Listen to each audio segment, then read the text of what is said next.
Donc on est revenu sur Dame-Marie-les-Lys, et là, en arrivant sur Dame-Marie, qu'est-ce qu'on a vu? Ben, on a vu ces troupes allemandes qui défilaient dans Dame-Marie, au pas cadencé. Dame-Marie-les-Lys a une quinzaine de châteaux, et tous les châteaux étaient réquisitionnés pour les Allemands. Et puis en plus, bien sûr, les maisons bourgeoises étaient réquisitionnées pour mettre les officiers, tout ça. Et puis il y avait une petite caserne qui se trouvait pas loin de chez nous, où les Allemands étaient assez nombreux dans cette caserne, et c'est de là qu'ils partaient, défiler dans Dame-Marie, ils remontaient à un autre point où il y avait d'autres Allemands. Et moi j'étais beaucoup impressionné par ces défilés tous les jours. Alors à partir de là, fallait composer pour manger, se débrouiller pour avoir un petit peu de nourriture, aller dans les champs glaner.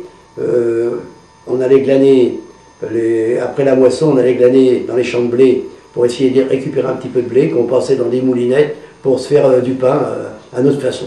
Le temps se déroulant, 40, 41, l'occupation étant là, Dame-Marie, en 41, en juillet 41, il y a une première arrestation dans la région de Melun-Dame-Marie.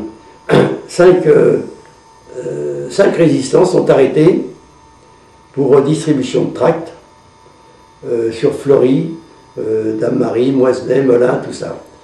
Ils sont interrogés, ils sont jugés très rapidement en juillet, dès qu'ils sont rentrés en prison, ils ont été jugés, et mes 5 camarades après ont été condamnés à mort et ont été fusillés le 8 novembre 1941. Ça a déjà été une des plus sanglantes répressions vis-à-vis des résistants. Mais ça n'a pas arrêté, disons, le nombre de résistants qui sont venus rejoindre l'organisation spéciale dont mon père faisait partie, qui dépendait du Parti communiste français. J'étais au courant, mon père faisait partie de la résistance. Mais ce que j'ai oublié de dire, c'est que dès qu'on est rentré d'Exode, mon père a ouvert son atelier, bien sûr. Moi, l'école était finie pour moi. 14 ans passés, c'était fini. Je suis resté à la cordonnerie. Et mon père avait eu une proposition d'un ouvrier polonais qui causait très bien le français et qui était venu là un petit peu pour se cacher. Ce garçon qui s'appelait Ladislas Zgoda avait été dans les brigades internationales en Espagne. Et donc, j'ai travaillé avec ce personnage, je dis bien ce personnage-là, à la cordonnerie, qui m'apprenait le métier, mais qui en même temps m'expliquait un petit peu ce qu'était la résistance, comment fonctionnait, qu'est-ce qu'il était possible de faire. Alors moi, étant jeune, tout ça, ça m'a réveillé l'esprit. J'ai été tenté de m'engager. Mais c'était pas facile à 14 ans et demi de rentrer dans la résistance, bien évidemment. Enfin, il m'a dit, écoute, si tu veux, tu peux venir, tu as d'autres copains, que tu connais d'ailleurs dans Dame-Marie, tu pourras venir distribuer des tracts.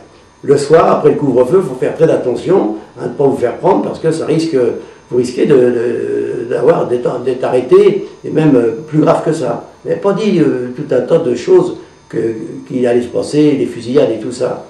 Ben, quand on est jeune, évidemment, moi j'étais un peu révolté de voir ces Allemands qui défilaient, voir les difficultés que maman avait pour nourrir mes frères et sœurs et moi-même d'ailleurs. Et puis il y avait aussi une chose qui m'avait un peu marqué, c'est qu'il y avait un manque de liberté qui était là. C'est-à-dire qu'on ne pouvait pas sortir le soir, il y avait le couvre-feu, on ne pouvait pas retrouver les copains, on ne pouvait pas aller dans la rue jouer aux billes, tout ça.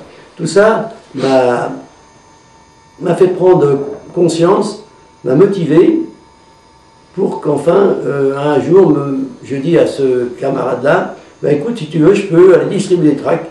Ben, il me dit, oui, il faut aller les chercher à la gare de Melun ou à la gare d'Avon, tu prends ta bicyclette, j'avais une petite bicyclette, tu prends ta bicyclette, j'étais en culotte courte, 14 ans à l'époque, dans ces années-là, c'était la culotte, encore une culotte courte. Et donc, je partais une fois par semaine. J'avais fait connaissance d'un responsable de cette organisation spéciale qui était venu chez mon père, et qu'on en avait discuté avec le père, et qui me dit, ben voilà, c'est moi qui m'arrêterai dans la gare de Melun, et j'aurai un paquet à te donner, et tu prendras le paquet, et tu viendras sur Dame-Marie, et le soir, ben, on s'organisait, on préparait ses papiers, ses tracts. Les tracts, qu'est-ce qu'ils disaient, les tracts? Ben, les tracts, ils appelaient à la résistance, d'autres Français, bien évidemment. Et puis, il y avait aussi, j'ai distribué les tracts en allemand. des tracts en allemand, on a su l'explication, parce qu'on savait un petit peu pourquoi, qu'est-ce qu'on distribuait, puis pourquoi on distribuait, mais qu'est-ce qu'il y avait dans ces tracts. Eh bien, c'était des tracts qui appelaient les Allemands à la désertion, les soldats allemands. Et alors, la nuit, pareil, il fallait faire très attention, parce qu'il y avait devant cette grande bâtisse où il y avait cette armada de chleux, d'Allemands, pour essayer de balancer quelques tracts par-dessus le mur. Alors on attendait que le garde tourne le dos pour aller remarcher, pour balancer les tracts, et puis après on se sauvait. Et je suis rentré dans la résistance en novembre, suite à l'arrestation de mes camarades qui ont été fusillés. Il fallait de nouveaux sangs, et ben on est rentré dedans. Et je suis parti dans la résistance. Mon père était au courant, bien sûr. Maman, elle n'était pas tellement au courant de tout ça, maman, parce que moi j'avais ma porte-fenêtre de notre chambre, où on était les 5 garçons dans la même chambre à l'époque, les 3 filles étaient dans notre chambre à côté. Ma chambre, j'ouvrais la porte, j'étais tout de suite sur le parterre. On habitait derrière dans un château qui appartenait à un gros propriétaire, et il y avait plusieurs locataires dedans. Donc je pouvais sortir le soir sans que ma mère sache ce que je faisais. Ça a duré 6 mois, cette distribution de tracts. Alors avec un camarade, on a distribué ces tracts. La répression de plus en plus s'imposait, les couvre-feux, mais parallèlement il y avait également plus d'activités de la résistance. Bon, on apprenait par exemple qu'il y avait eu des meules de foin ou des meules de paille qui ont été brûlées.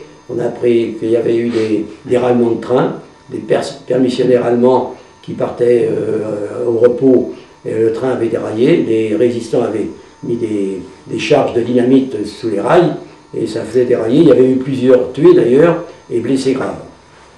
Voilà le départ un petit peu pour moi de mon engagement.